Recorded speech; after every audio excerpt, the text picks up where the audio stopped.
देखिए, अभी गंगा नदी में पानी थोड़ा ज़्यादा है और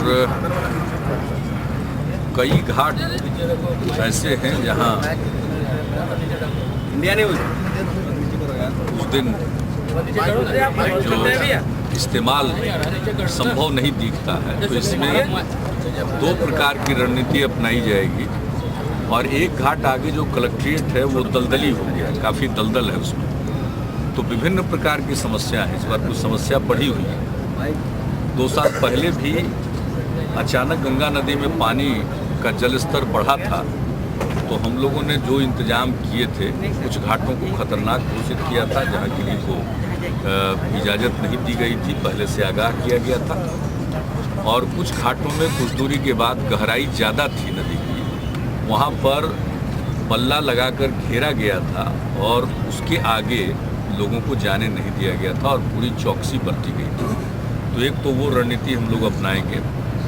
कुछ घाट खतरनाक घोषित होंगे जहाँ पर लोगों से कहा जाएगा कि हाँ, आप अर्घ्य नहीं दे सकेंगे, और जहाँ अचानक गहराई कुछ ज़्यादा होगी वहाँ पर उसको प्रोटेक्ट किया जाएगा, पल्ला वगैरह लगा के बांस का इस्तेमाल करके, और निरंतर उस पर लोगों की ड्यूटी लगा कर कि कोई गलती से भीतर नहीं चला जाए अंदर। और तीसरा है कि इस प्रकार के घाट में भीड़ ज़्यादा होती है, तो किनारे किनारे आप जो गाय घाट से आगे का इलाका देख रहे हैं, तो इन जगहों पर बिल्कुल जो किनारा था जिसमें कुछ स्लोप होता था वो बिल्कुल खड़ा हो चुका है, तो वहाँ पर तो संभव नहीं है किसी प्रकार का इंतजाम करना। वैसी स्थिति में गंगा किनारे ही तालाब खोदे जा रहे हैं ताकि लोग उसमें अर्घ्य दे लें। और जहाँ तक कलेक्ट्रेट घाट का प्रश्न है, जहाँ दलदल है, उसमें अभी पथ निर्माण विभाग को कहा गया है, क्योंकि इस प्रकार के स्थिति में जो इंजीनियरिंग समाधान है वो पहले से पथ निर्माण विभाग करता रहा है सड़क के निर्माण के सिलसिले में। तो सिंचाई विभाग को ये जिम्मा दिया गया कि आप ऐसे जगहों पर उसकी पूरे तौर पर नापी करके और अभी से आकलन करके कि जो जल स्तर का ट्रेंड है उसमें कितना तक घटेगा, और उस हिसाब से आगे का आकलन करके वो कल से परसों में पूरी रूपरेखा तैयार करके और उस पर अपना काम प्रारंभ कर देंगे। समय के पहले सारा घाट तैयार करेंगे। जहाँ तक कलेक्ट्रेट घाट में दलदल है वहाँ पर भीड़ कम परंपरागत तौर पर काफ़ी आती है, तो उसको दलदल की स्थिति से मुक्त करने के लिए पथ निर्माण विभाग प्रयत्न करेगा। सारे विभाग मिलकर काम करेंगे और जो बिजली बोर्ड है, बिजली विभाग है, वो सब लोग लगेंगे ताकि निर्बाध बिजली की आपूर्ति हो। घाट तक आने में जल्दी शाम होती है, देर तक यहाँ पर पूजा का काम चलता रहता है, तो उसका इंतजाम किया जाएगा। और नगर निगम, जिला प्रशासन, सब लोग मिलकर और पुलिस महकमा सब लोग बैठकर और कई स्थानों पर भीड़ को नियंत्रित करने के लिए वाहन के आने जाने के बारे में भी विस्तृत तौर पर डीएम और एसपी का संयुक्त रूप से आदेश निकलेगा और लोगों को पहले से ही समय पूर्व आगाह किया जाएगा, किसी को कोई कठिनाई न हो।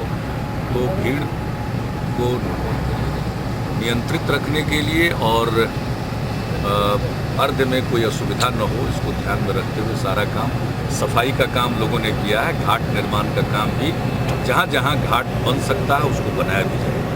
तो इन सब कामों के लिए आज देखने से यही हुआ कि सभी लोग संबद्ध लोग थे। हम लोगों ने फैसला भी कर लिया, अलग अलग जिम्मेवारी भी दे दी और समझते हैं कि सारा काम समय के पहले हर वर्ष की भांति होगा। इस बार भी तालाब काफ़ी किनारे किनारे निर्मित किया जाएगा, इसमें किसी भी प्रकार से दिक्कत नहीं। मुख्यमंत्री एनडीसी की बैठक में गए थे आप, प्रधानमंत्री वहाँ को सुझाव की सराहना भी की है, क्या बातें वहाँ पहले एनडीसी की मीटिंग थी जो 12वीं पंचवर्षीय योजना बन रही है उसका क्या दृष्टिकोण हो, उसका क्या अप्रोच हो, तो उसी अप्रोच पर सहमति के लिए बैठक बुलाई गई थी।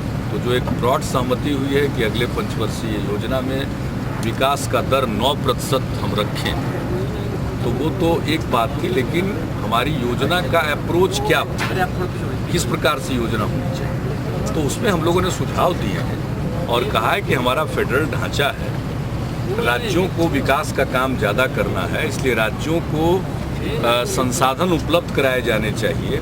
ये जो एक प्रवृत्ति हो गई है कि केंद्र प्रायोजित योजनाओं की संख्या बढ़ रही है, केंद्र ही तय कर देता है योजना का प्रकार और राज्यों के ऊपर वित्तीय बोझ भी डाला जाता है। तो हमने कहा कि राज्य के ऊपर वित्तीय बोझ डालना और सब कुछ केंद्र का तय करना, ये जो एक पैटर्न बनता चला जा रहा, उसके बारे में हमने स्पष्ट रूप से अपनी बात रखी। कहाँ पहले 50% से ज़्यादा जो भारत सरकार अंत में ग्रॉस बजटरी सपोर्ट जो मिलता है योजना के लिए, तो वो बजटीय सहायता जो मिलती है केंद्र सरकार की योजनाओं के लिए और राज्य सरकार की योजनाओं के लिए, दोनों को मिलाकर, तो पहले राज्य सरकारों को कुल बजटीय सहायता का बड़ा हिस्सा मिलता था। धीरे धीरे वो राशि घटती गई, 11वीं पंचवर्षीय योजना में घटी और 12वीं में जो प्रस्तावित है इसमें और घटाने का है। इसका हम लोगों ने विरोध किया का ऐसा नहीं होना चाहिए। सेंट्रली स्पॉन्सर्ड स्कीम जो है, केंद्र प्रायोजित योजनाओं की संख्या घटाई जाए और राज्यों को ज़्यादा छूट मिलनी चाहिए। और अगर केंद्र प्रायोजित योजनाएं कुछ हैं तो उसमें लचीलापन होना चाहिए, राज्य अपनी ज़रूरत के मुताबिक योजनाओं के डिजाइन में परिवर्तन कर सके। तो ये सारी बातें हमने कही है। बिहार को विशेष राज्य का दर्जा मिलना चाहिए और हमने ये कहा कि एक जो राष्ट्रीय औसत है प्रति व्यक्ति आय के मामले में, राष्ट्रीय औसत का 1/3 है बिहार, और दिल्ली का अगर ले तो 1/7वां हिस्सा। तो हमने कहा कि हम ग्रोथ कर रहे हैं और तेज़ी से हमारे विकास, हम ज़्यादा बेहतर विकास दर, सर्वोच्च विकास दर हासिल कर रहे हैं। तो क्या हम अगर मेहनत कर रहे हैं तो हमको सहायता नहीं मिलनी चाहिए? प्रति व्यक्ति आय इतनी कम है और प्रति व्यक्ति निवेश भी कम है, तो ऐसी स्थिति में राष्ट्रीय औसत से जो नीचे हैं उनको राष्ट्रीय औसत पर और राष्ट्रीय औसत से ऊपर ले जाने के लिए विशेष सहायता मिलनी चाहिए। और यही है विशेष राज्य का दर्जा। हमारे यहाँ भी सार्वजनिक पूंजी निवेश की ज़रूरत है, निजी पूंजी निवेश की ज़रूरत है, दोनों की ज़रूरत है। तो सभी तर्कों के साथ इन बातों का भी हम लोगों ने जिक्र किया है और हमने धन्यवाद दिया है कि आपने एक अंतर मंत्रालय समूह का गठन किया है। वो काम अपना जल्दी करें और हमारे वाजिब मांग पर गौर करके उचित और अनुकूल निर्णय करें। हम लोग तो यही चाहेंगे और ये बिहार के लिए ज़रूरी है।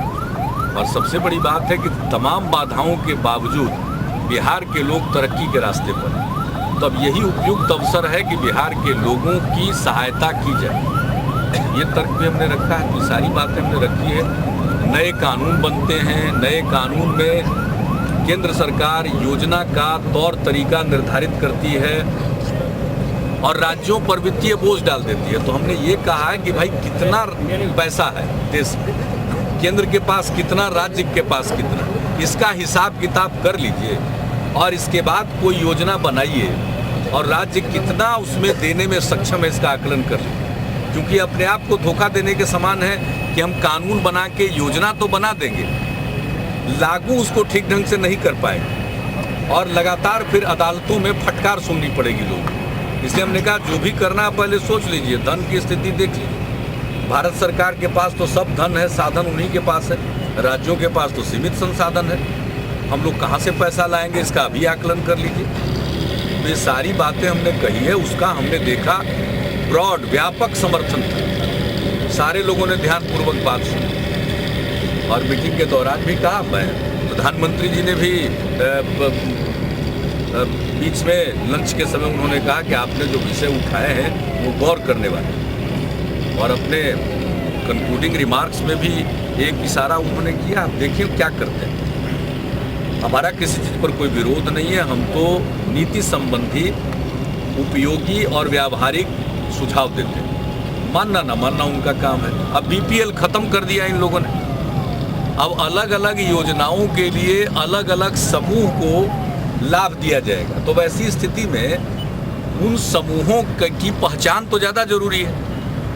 अब पहले तो कम से कम एक लिस्ट था, बीपीएल का लिस्ट था, अब तो अनेक लिस्ट बनेंगे। तो हमने कहा इसलिए स्वतंत्र आयोग बनना चाहिए। निर्वाचन आयोग वोटर लिस्ट तैयार करता है, किसी का नाम छूटता है तो किसी राज्य सरकार को या केंद्र सरकार की कोई आलोचना नहीं करता। इंडिपेंडेंट कमीशन बनेगा, नाम छूटेगा जुटेगा, एक स्वतंत्र संस्था होगी तो लोगों का विश्वास जमेगा, वरना सारा समय इसी में बीत जाता है कि हमारा नाम छोड़ दिया। तो इंडिपेंडेंट कमीशन से पहचान कराइए, लिस्ट बनाइए और जो भी देना है उन तक दीजिए। हाँ, पहुंचाना राज्यों की जवाबदेही होगी, लेकिन किनको पहुंचाना है ये लिस्ट अगर ठीक ढंग से बन जाए तो जिसको डिलीवरी कहते हैं लोगों तक पहुंचाने का काम सरल होगा और उस पर विवाद कम होगा। तो ऐसे विषयों पर राष्ट्रीय सहमति होनी चाहिए। हमने यही कहा कि ये कोई एक राज्य की बात नहीं है, सभी राज्यों को परेशानी होती होगी, मैंने व्यक्त किया है। तो ये सारी बात सर, नेपाल जाने की अनुमति मिल गई है तो क्या लगता है जो हमको अनुमति की कोई ज़रूरत नहीं, ये बात गलत है। वो कल जिन्होंने भी कहा, जो बोल रहे थे हमारे पार्टी के, तो उनको बाद में हमने समझा कि वो गलत बात। हम कुशहा जाना चाहते थे, कोसी तटबंध में जो टूटान हुआ था कुशहा में जाना चाहते थे, उस समय की बात थी। तो नेपाल सरकार नहीं, हमारी एम्बेसी के लोग उसके खिलाफ थे, नेपाल वाले, वो नहीं जाने दिए। बाद में जब काम चल रहा था तब नहीं जाने दिए। हमारी नेपाल सरकार से कभी कोई बात नहीं की, हमारी जो भी बात थी अपनी सरकार से थी, अपनी एम्बेसी से थी। वो मित्र जो हैं उनको पता ही नहीं था वो क्या बोल गए। मैंने बाद में कहा आप क्या बोल रहे हैं, बल्कि भारतीय दूतावास से वहाँ एक सम्मेलन जो उद्योगपतियों का था उसमें मुझको जाने के लिए कहा गया। तो हमने कहा कि हम जहाँ जाना चाहते थे वहाँ तो आप जाने नहीं देते हो, तो हम क्या करेंगे वहाँ जा कर के। हम कोई वो तो कोई बहुत ही औद्योगिक रूप से जो राज्य प्रगति कर चुका उनको ले जाइए। ऐसी नहीं, बात ठीक उल्टी थी, उनको बात समझ में नहीं आई, इसलिए क्षमा कीजिएगा। ये क्लैरिफाई करना जरूरी था। वो मीडिया में लाइव बोल गए, वो बिल्कुल तथ्य से परे बात थी, बाद में उनको समझा दिया। नेपाल के प्रधानमंत्री जी बगल में बैठे थे, उनसे भी बातचीत हो गई कि ये किसी न किसी प्रकार की गलतफहमी के शिकार होंगे।